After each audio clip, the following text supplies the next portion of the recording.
ये आकाशवाणी है।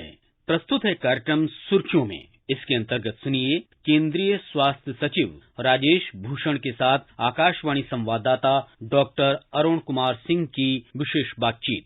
स्वास्थ्य और परिवार कल्याण मंत्रालय देश में विभिन्न स्वास्थ्य कार्यक्रमों को तैयार करने और उन्हें लागू करने में महत्वपूर्ण भूमिका निभाता है। विभिन्न योजनाओं के माध्यम से मंत्रालय लोगों को किफायती और गुणवत्तापूर्ण स्वास्थ्य सेवा सुनिश्चित करने का प्रयास करता है। स्वास्थ्य और परिवार कल्याण मंत्रालय की हालिया पहलों के बारे में हमसे चर्चा करने के लिए आज हमारे साथ मौजूद हैं स्वास्थ्य और परिवार कल्याण मंत्रालय के सचिव श्री राजेश भूषण। आकाशवाणी समाचार में आपका स्वागत है। धन्यवाद। आयुष्मान भारत डिजिटल स्वास्थ्य मिशन शुरू किया गया है। इससे डेटा संचालित स्वास्थ्य नीति को बल मिला है। इस विजन की ओर और आगे बढ़ने के लिए सरकार की क्या योजना है? आपको ये समझना होगा कि आखिर डिजिटल हेल्थ की आवश्यकता क्यों है।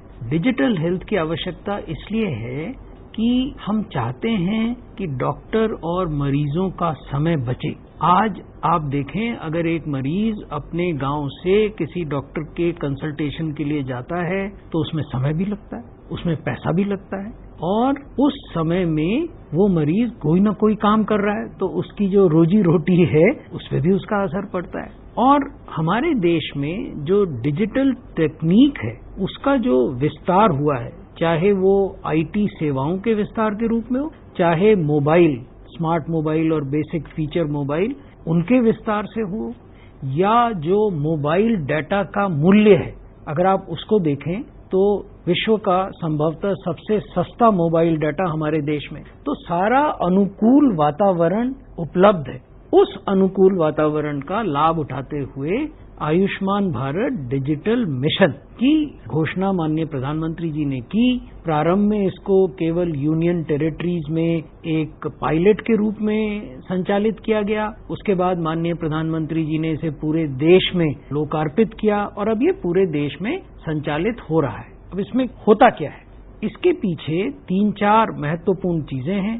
पहला है कि देश भर के डॉक्टर्स की एक डिजिटल हेल्थ प्रोवाइडर रजिस्ट्री का निर्माण हुआ है। दूसरा, देश भर के अस्पतालों और डायग्नोस्टिक सेंटर्स की भी एक डिजिटल रजिस्ट्री का निर्माण हुआ है।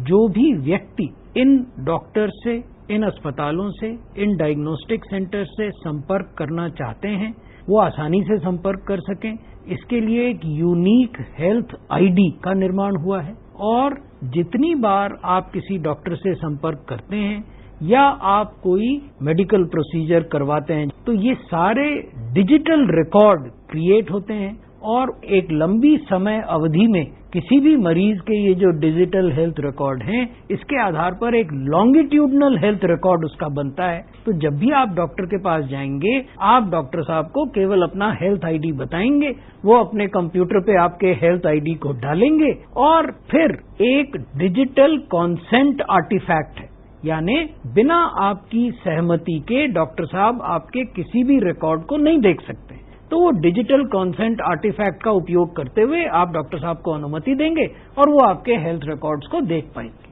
Sir, what is the government plan for TB elimination and the concept of Nikshay Mitra? The Honorable Prime Minister of India has given a call that we should eliminate TB from our country by 2025, which is 5 years prior to the global target of 2030 under Sustainable Development Goals. So keeping in view that the time is short, we need to have a very focused program for TB elimination in our country. In this context, what we have done is a multi-pronged strategy which focuses on greater and prompt notification of TB cases, because until and unless you notify a person, how would you then initiate the follow-up activity? So first is notification, enhanced notification, prompt notification. Second is treatment regimen and adherence to the treatment regimen.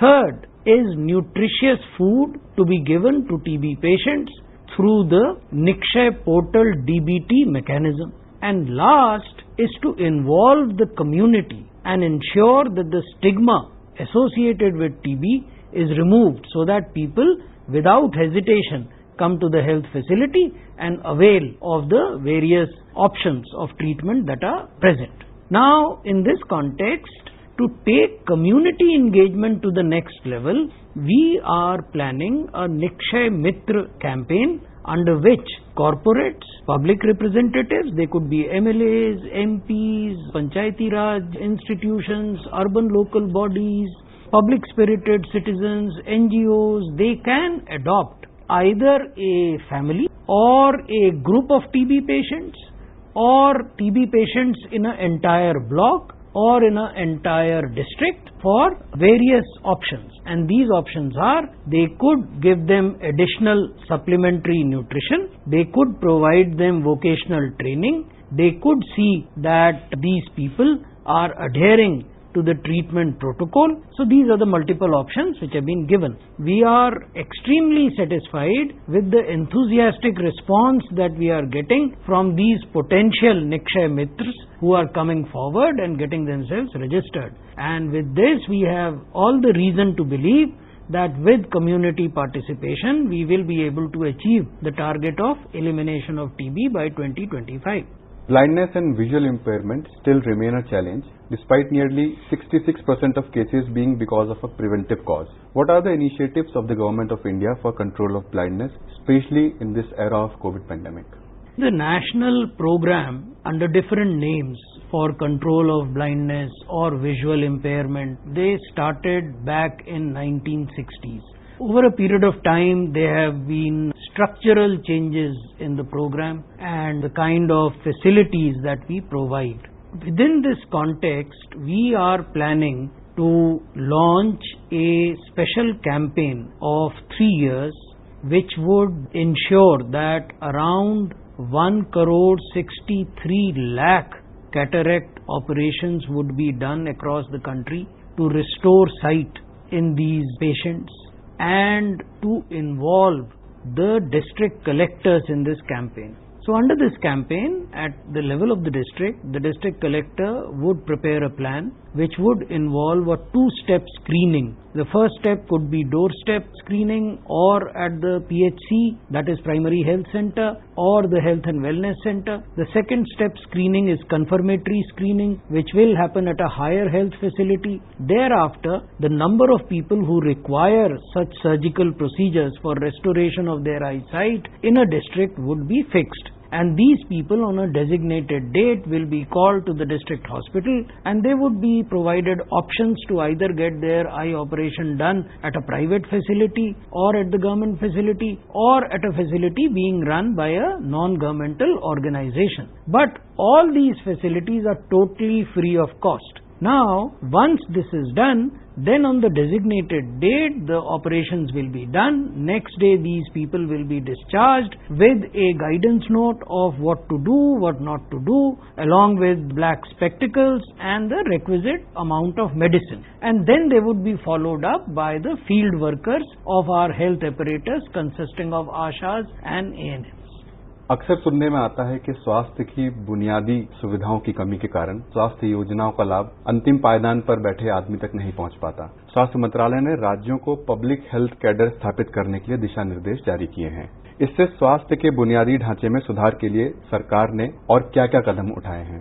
देखिए, public health cadre की आवश्यकता इसलिए होती है कि हमने pandemic के दौरान भी देखा और उससे पहले भी देखा। पेंडेमिक से ये चीज ज्यादा फोकस में आ गई कि राज्यों में यदि पब्लिक हेल्थ का कोई कर्णांकित, डेडिकेटेड, एयरमार्क्ड वर्कफोर्स नहीं होगा तो राज्य तत्काल न तो सर्वेलेंस के क्षेत्र में, न डिजीज मॉनिटरिंग के क्षेत्र में, न रिस्पांस कंटेनमेंट के क्षेत्र में प्रभावी कदम उठा पाएंगे।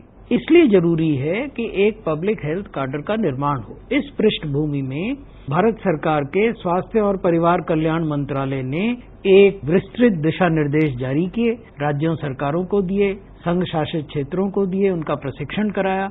उसके आधार पर अब अनेक राज्यों ने पब्लिक हेल्थ कैडर की स्थापना की है। अन्य राज्य भी इस दिशा में आगे बढ़ेंगे, ऐसा हमारा मानना है।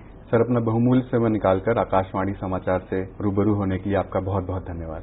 धन्यवाद।